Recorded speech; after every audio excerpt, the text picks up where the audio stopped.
आज की कहानी एक पिता और उसके बेटे की है। एक बाप अपने बेटे के लिए क्या-क्या कर सकता है, वह इस कहानी से स्पष्ट हो जाएगा।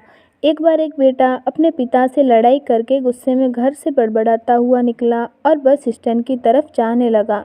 वह मन ही मन बोल रहा था कि पता नहीं कितने पैसे छुपा के रखे हैं, लेकिन मेरे लिए एक बाइक नहीं ले सकते। मैं यहाँ से चला जाऊँगा और तब तक नहीं आऊँगा जब तक अपने पैसों से बाइक नहीं खरीद लेता। उसे पैरों में कुछ चुभने का एहसास हुआ। नीचे देखा तो उसने पाया कि जल्दबाजी में उसने अपने पापा के जूते पहने हुए हैं। उस जूते में कील उभरी हुई थी जो बार-बार उसके पैरों में घाव किए जा रही थी। लेकिन उस समय गुस्सा ज़्यादा था, इसलिए वह आगे बढ़ता चला गया। फिर उसे याद आया कि पापा का पर्स भी साथ लेकर आ गया है। तो उसके दिमाग में आया कि क्यों ना आज अपने पापा का पर्स चेक किया जाए, जिसे आज तक उसके पिता ने किसी को हाथ तक लगाने नहीं दिया। जब उसने अपने पापा के पुराने पर्स को खोला तो उसमें पैसे तो नहीं निकले, लेकिन पैसों की जगह एक डायरी रखी हुई थी। उसने सोचा कि यहाँ पर खजाना छुपा रखा है।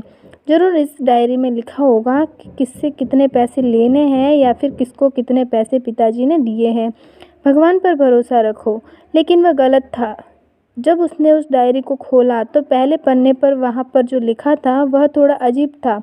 डायरी के पहले पन्ने पर जो लिखा था उसे पढ़ने के बाद उसके चेहरे पर जो हाव भाव थे वह गायब हो चुके थे, क्योंकि डायरी में वैसा कुछ नहीं लिखा था जिसकी उसने उम्मीद की थी या फिर जो भी वह सोच रहा था। उस डायरी में पैसों का हिसाब लिखा हुआ था जो अलग अलग कामों के लिए अलग अलग लोगों से उधार लिए गए थे।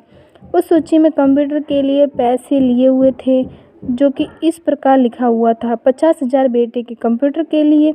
वो वही कंप्यूटर था जिसे वह आज तक इस्तेमाल करता आ रहा है, लेकिन उस बेटे को ये नहीं पता था कि उस कंप्यूटर को खरीदने के लिए पैसे